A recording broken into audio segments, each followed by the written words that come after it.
Hi, my name is Luke. I practice in the field of integrative and lifestyle medicine. Integrative and lifestyle medicine puts you in the center, gives a 360-degree approach of you as a whole. We help you put it together, we help you find a way, and that is the power of integrative and lifestyle medicine.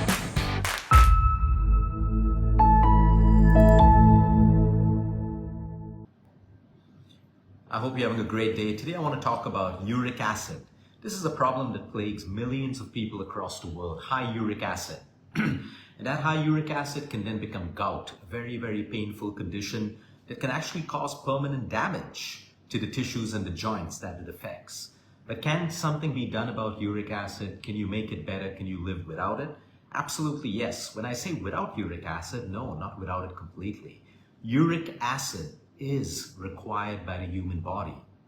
Anatomically, chemically, and biologically, uric acid is a very powerful antioxidant. It is also required by the immune system to function well. But the problem is anything in excess or anything too little becomes a problem. So we shouldn't look at uric acid negatively. Your body needs it. Your tissues need it. Your immune system needs it. Your body needs it to reduce inflammation. But the problem is when it becomes too much in the human body. Now, uric acid can be caused because of genetic reasons, but even if you have uric acid because of genetics, it can be made better because of epigenetics. We understand by changing the internal environment within the human body and the external environment, your genes can change the way they express. You can downregulate, you can upregulate. So even if it's genetic, a lot of people, especially in our country in India, they blame everything on genetics. Oh, my dad had it, my mom had it, I have it. Yes, they did. Yes, you do. But what are you doing about it now? Because you can get better. Because while you may be prescribed medication for uric acid, I'm not against that medication. But if you think that medication is going to make you better alone, absolutely not. It's only suppressing your symptom. It's managing your pain. It's making your blood reports look good, which is not a bad thing. But you should also change your lifestyle because you can make it less. And we have tons of patients who have been on uric acid medication and now their own doctors have said there is no requirement for you to be on that medicine anymore because guess what? You don't have that much of uric acid in your body anymore. That's creating a problem. So we're going to learn how to do that today with simple lifestyle changes and understanding how the human body works. So yes, genetics is one. Obesity. When you carry more body weight, you automatically produce more uric acid. Poor lifestyle and diet, when you overdo it on certain foods which are rich in purine and you're dehydrated, you don't have water as a medium to flush out excess uric acid, or you're overdoing it on the wrong foods that are rich in purines and you have a kidney problem. Your kidney is like a filter. When you have excess uric acid, your body filters uric acid through your kidney and then out of your body through your urine, sometimes through your feces as well. So if you're heavily constipated all the time, you can have a buildup of uric acid in your body. Or you have a weak kidney, you're not flushing out enough of uric acid, you can have a buildup of uric acid in your blood levels. And then of course, kidney issues, like I said, some people have a kidney problem and then they will find that they have the buildup of uric acid again. Now what is gout? Uric acid becomes urate crystals. These are small crystals that get in between the tissues. Okay, sometimes your toes, sometimes your elbows, sometimes your knees, sometimes tissues in other parts of your body, giving you extreme pain, throbbing pain. Some people think it's arthritis, but it's not always arthritis. The pain can be arthritic in nature, but all of this buildup of urate crystals cause the pain. Now, gout happens when you have too much of these urate crystals building up in your system. We're going to learn how to break it down with time. So basically, what is uric acid?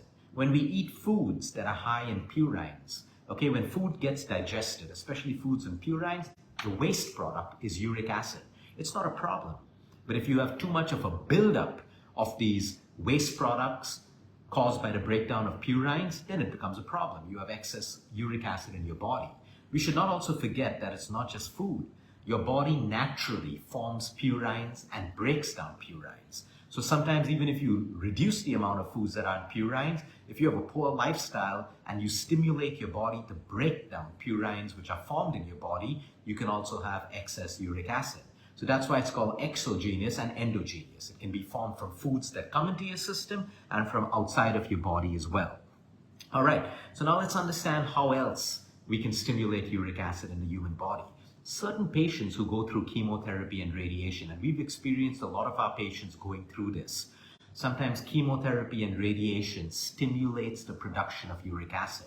So if you are one of those patients and you're getting these unexplained pains in your joints, your toes, your knees, your elbows, what you need to understand is please get your uric acid levels checked immediately. Because if it is high uric acid, at least you don't have to suffer with that pain. Your doctor will give you the right medication to control the pain. And of course, you can make the right dietary changes and the lifestyle changes as well. Okay, now coming to the next point, diabetes. Unfortunately, we know diabetes is bad. It can also be a predictor, and it can be a cause for uric acid later. So if you're a diabetic patient and you have these unexplained pains, please get your uric acid checked. If you have hypothyroidism as well and it's out of control and you get these pains, you want to check your uric acid levels immediately. Now, what are some of these foods that are rich in purines?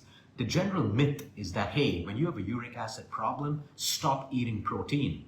That is not the right way to do it. Protein is the building block of every single cell in the human body. Yes, you have to reduce and limit, but you do not need to stop. The biggest culprit for uric acid is fructose.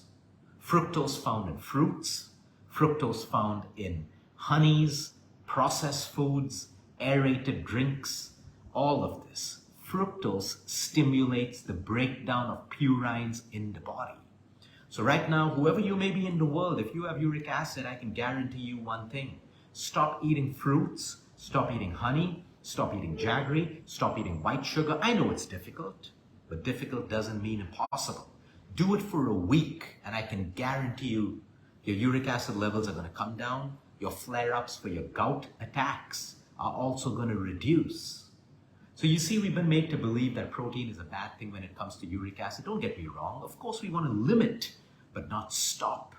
So now, what are some of the purine-rich foods? We have meats, we have seafoods, we have fish, we have organ meat, we have poultry, we have lentils, we have legumes, we have soy products. All of these are purine-rich foods. But let's say you're carnivore or you're vegan or you're vegetarian. You still need protein.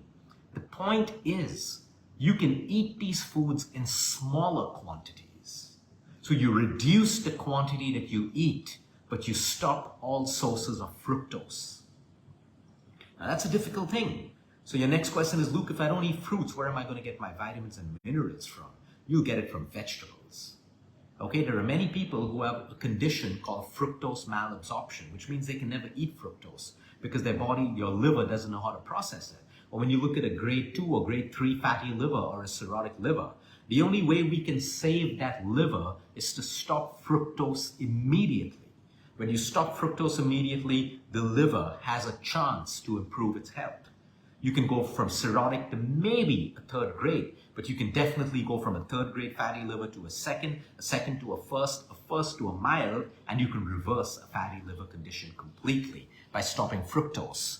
So what we need to understand, if you're vegetarian, yes, your doctors and your nutritionists by now would have told you, make sure you wash the legumes, you wash the lentils twice or thrice, you soak it. All of that is good. Do not be scared of protein. Do not try to stop it. But the immediate change that you can make is stop all aerated drinks. The moment you have an aerated drink, you are going to have a fructose dump in your liver and your body. That is going to spike and stimulate the breakdown of purines. You will have an immediate gout attack if you have gout, or you will have fluctuating uric acid levels. So coming back to foods, lentils and soy. Again, yes, they're purine-rich foods, but you need to understand, and this is where holistic medicine comes in. Now, theoretically, if you stop protein, a lot of people stop protein, but their uric acid still doesn't go down. Because remember, purines are not just from the foods that you eat. Your body is also making purine and breaking it down. How do you stop that? By avoiding the stimulation of the breakdown. Fructose, fructose, fructose. So yes, my advice to people who have uric acid right now, limit your protein. Okay, limit it. It should be way lesser than you actually eat, but stop immediately fructose. So you're going to get off gluten, number one. You're going to get off milk. You can have yogurt, but you're going to get off milk, direct milk that contains lactose. You can have yogurt that contains lactase. You're going to stop all fruits, every single fruit. Eventually, as your uric acid level comes down, you can slowly start moving into the berry family. So you can move into blueberries, blackberries, raspberries, strawberries. Very, very slow. Then you'll move into apple. Very, very low glycemic index fruits. But preferably, if you really want to reverse your uric acid and get your levels in place, stop fruits for about a month. Okay? You will not be vitamin deficient. You will get it from your other vegetables, your colored vegetables. The point is to stop milk, stop gluten, stop fruits, stop white sugar, stop all aerated drinks, all processed foods which will contain high fructose corn syrup. High fructose corn syrup will immediately stimulate the production and breakdown of purines in your body, leading to an increased level of uric acid and a gout attack. All right. So I know people today who are meat eaters. They eat red meat, even when they have uric acid, but they've cut down the quantity. They pair the meat with vegetables. When you pair meats with vegetables, it's possible that you can slow down the production of uric acid. But the culprit is carbohydrates and fructose. Now, all carbohydrates, absolutely not. Your complex carbohydrates are absolutely fine. If you eat grains, of course, without gluten, they should be completely natural and whole, not refined. Your white flour is one of your biggest culprits for uric acid. So you want to be careful of the bad carbs. And if you're having the bad carbs and you have to have it, limit it. Have very, very small quantities. If you want to be pain-free and reverse the condition, go off refined carbs completely. All right? And alcohol, of course, it's a no-brainer. The worst alcohol for uric acid is beer. Okay, it breaks down into an incredible amount of purines. The idea is, if you want to heal a sick body, you got to take away the things that make it sick. It's as simple as that. You don't need complication. If you want to get better at anything, you take away the things that are first making you sick before you get into complication and extremes. All right? Your water intake has to increase. We've had a lot of uric acid patients who are dehydrated. Water is the medium that will flush out excess uric acid through your kidneys and through your urine. So you want to make sure that you're not dehydrated. Coffee, black coffee is very, very powerful. Why?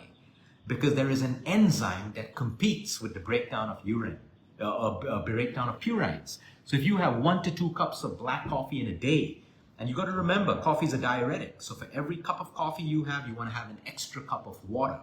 So basically, when you have coffee, coffee contains an enzyme that will basically compete with the breakdown of purines. So 1 to 2 cups of black coffee is fantastic for you if you have uric acid. And when you have a gout attack, sip on a black coffee. No sugar, no milk. It can give you immediate relief. But remember to stay hydrated. If you're overweight, start to lose body fat. Very, very important. Start to lose body fat. What are some of the vitamins? Vitamin C. Very, very powerful. You should be having vitamin C when you have uric acid. You should be having omega-3 and folic acid as well when you have uric acid. Very, very important. These are very important supplements for you. If you can get them from natural foods, that's your first preference. Also remember, a lot of patients who have high uric acid, if you're on an aspirin or you're on a diuretic or you've just gone through a transplant or for some reason you're on an immunosuppressant, these 3 classes of drugs can also increase the amount of uric acid in your body. Okay, and of course exercise is so important for you, but it's a vicious cycle. When you have a gout attack, you can't walk. So that's why start off gently with exercise. Movement is blood circulation. Blood circulation is healing. Blood circulation is medicine. So if I had to basically wrap it up, uric acid, it is fructose that is the main problem. Your body needs protein to heal and to repair. So just trying to reduce your protein, you're going to have a lot of other problems. So try this wherever you are in the world. Of course, medical advice first, disclaimers always in process. Stop eating fruits for a week. Stop eating gluten. Stop consuming milk. You can have yogurt if you're not allergic to yogurt. Cut out every form of aerated drink, fruit juice, fruit, honey, jaggery, white sugar. Okay, increase your amount of water. Have 1 to 2 cups of black coffee. You don't like the taste of black coffee, think it's medicine and drink it. It's okay. That's absolutely fine. All right, you want to add this to your diet and mindfully observe how your pain comes down and how your uric acid levels change. It is 100% possible.